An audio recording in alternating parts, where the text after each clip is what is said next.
Dahulu ada sebuah naga yang sudah berlatih selama 1.000 tahun di dalam air. Ketika tiba saatnya dia akan naik ke langit, terjadi kekacauan manusia. Seorang anak manusia pun melihat naga tersebut.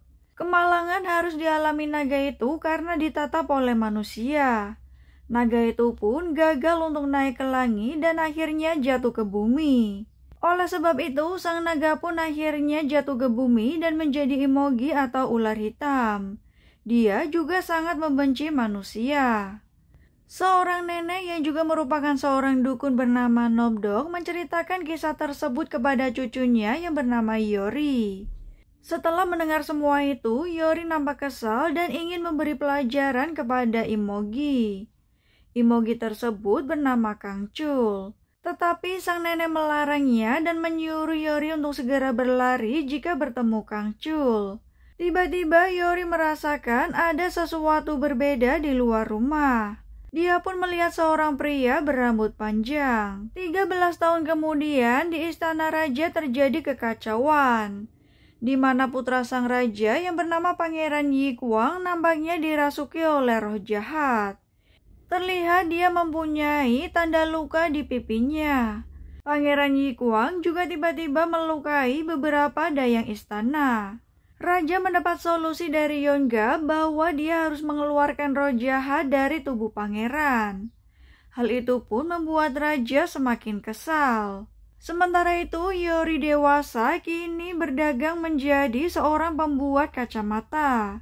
Dia diundang untuk datang ke rumah Tuan Choi dan memeriksa matanya. Tuan Choi juga sangat puas dan juga senang karena akhirnya dia bisa membaca buku dengan jelas. Tiba-tiba Yori merasakan ada sesuatu berbeda di rumah Tuan Choi. Akhirnya dia mengetahui bahwa Tuan Choi mempunyai seorang putri yang sedang sakit.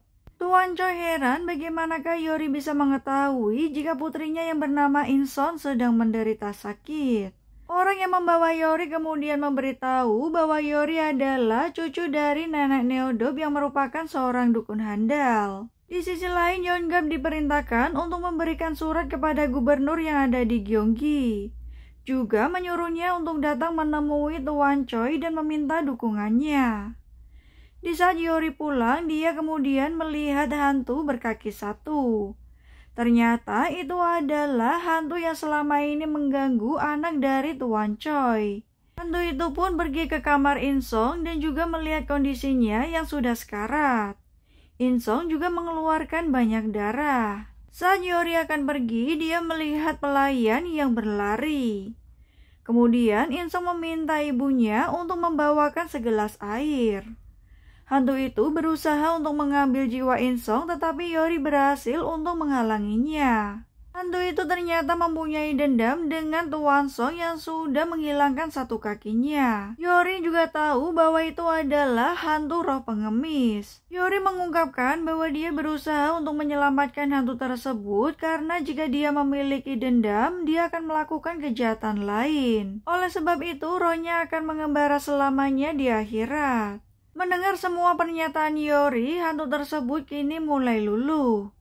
Saat Yori menyalurkan tangannya, tiba-tiba hantu itu merasuki Insong dan membuat Yori pun akhirnya terjatuh. Dia kesal karena kemungkinan Yori akan menipunya. Akhirnya hantu tersebut pun berusaha untuk membunuh Insong dengan kabur dari tempat tersebut. Yori juga terus mengejarnya. Di tengah keramaian, ternyata hantu tersebut berlari menuju ke sebuah toko kain. Yori buru-buru untuk mengejarnya. Dari arah belakang, hantu tersebut langsung menyerang Yori, tetapi Yori mempunyai penangkal, sebuah jimat batu yang diberikan dari neneknya. Hantu itu sangat ketakutan dan mereka berdua saling menyerang. Tiba-tiba jimat batu itu terlempar keluar. Insong kemudian memutahkan darah dan hantu itu keluar dari tubuhnya. Yori buru-buru keluar untuk mengambil batunya. Tetapi hantu itu juga langsung menahannya. Di saat Yori kesakitan, Kangcul melihatnya dari kejauhan. Dia juga berharap bahwa Yori meminta bantuannya. Tetapi akhirnya Yori bisa menyelamatkan diri dan mengambil batunya kembali. Di saat Yori mengejar hantu kaki satu, ternyata pemilik toko kain kembali dan melihat Insong sudah tergeletak. Yori hanya melihatnya dari kejauhan dan kemudian pergi. Ternyata di saat bersamaan Yeongap melihatnya.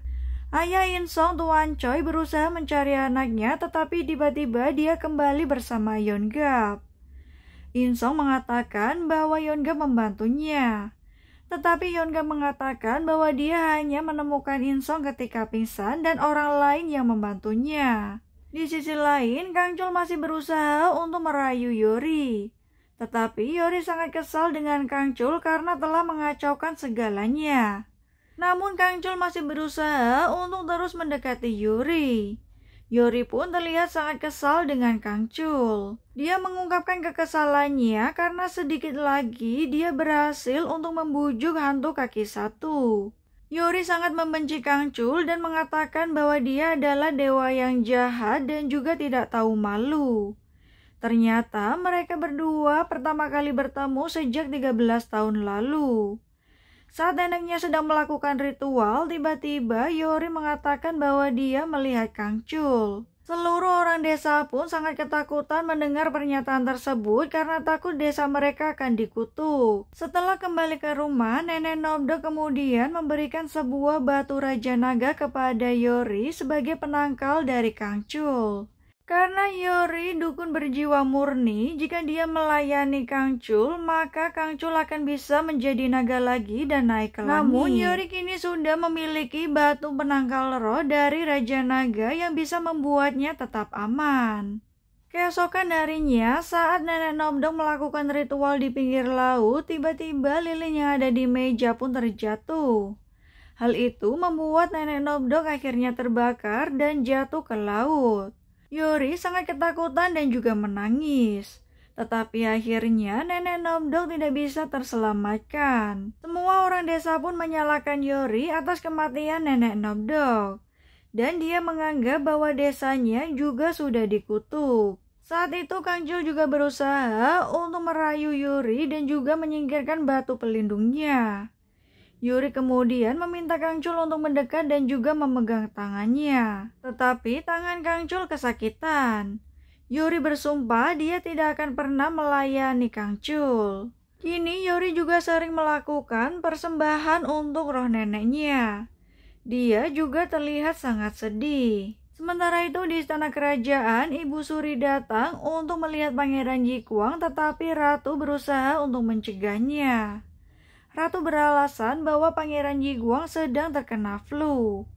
Mendengar semua pernyataan itu, Ibu Suri justru mengatakan bahwa Ratu adalah orang yang pembohong. Sesampainya di depan kamar, Dayang tidak berani membuka kamar Pangeran Jiguang. Tiba-tiba Raja datang dan dia melihat Ibu Suri membawa banyak obat-obatan. Ibu Suri pun menyapa Raja dan bertanya tentang kabarnya. Tak lama mereka mendengar suara yang aneh dan darah pun muncrat di sebuah pintu. Semua orang terlihat sangat syok dan juga kaget. Raja pun berusaha mengalihkan perhatian dan meminta Ibu Suri untuk segera pergi. Ternyata Ibu Suri sebelumnya juga melihat kejadian yang sama. Dia sangat ketakutan dan akhirnya pergi meninggalkan tempat tersebut. Ternyata Pangeran Jiguang kembali berusaha untuk melukai orang. Tetapi pengawal kerajaan berhasil untuk mencegahnya. Ratu juga terlihat sangat sedih melihat kondisi putranya. Pengawal kerajaan pun akhirnya diminta untuk segera pergi. Raja pun berusaha untuk menenangkan Ratu karena Ibu Suri belum melihatnya sendiri. Nah, di sisi lain, Yeongga berusaha untuk meyakinkan Tuan Choi untuk memberikan dukungan kepada Raja. Tuan Choi sendiri merupakan mantan Perdana Menteri. Yeongga terus berusaha membujuk Tuan Choi untuk mewujudkan rencana Raja. Di saat Yeongga akan pulang, Insong memberikan barang-barang milik Yori yang tertinggal. Yeongga juga memberitahu bahwa Yori sudah dianggap sebagai saudaranya sendiri. Ternyata mereka berdua sudah saling mengenal. Di saat Yeongga akan pergi, seorang lelaki menghentikannya karena merasa mengenal Yeongga. Tetapi Yeongga buru-buru menghindarinya. Pria itu bernama Kyung, dia juga menganggap Yeongap sebagai orang rendahan karena merupakan anak dari selir. Dia masih penasaran kenapa Yeongap keluar dari rumah Tuan Choi. Nah, kini Yeongap pergi ke pasar untuk mencari Yori. Ternyata Yori sedang berdebat dengan seorang pedagang yang merendahkannya. Ia kemudian menakut-nakuti akan membawa roh jahat ke rumahnya, serta memberitahu roh ibu mertuanya yang tenggelam di sungai. Karena hal tersebut, pedagang itu pun ketakutan dan juga meminta Yori untuk segera pergi. Saat itulah Yeongap menyapa Yori dan Yori terlihat sangat kaget saat melihat Yeongap. Mereka berdua sudah saling mengenal sejak dulu. Setelah kematian neneknya, semua anak menghindari Yori. Tetapi Yeongap justru mendekati Yori dan akan mengambilkan buah kesemak untuknya. Yori nampaknya tahu jika Yeongap menyukainya. Tetapi saat dia melihat Kang Chul, dia pun buru-buru meminta Yeongap untuk segera turun. Tak lama, Yeongap pun akhirnya terjatuh dan kakinya terluka. Saat membahas masa lalu, Yeongap mengatakan bahwa semuanya baik-baik saja.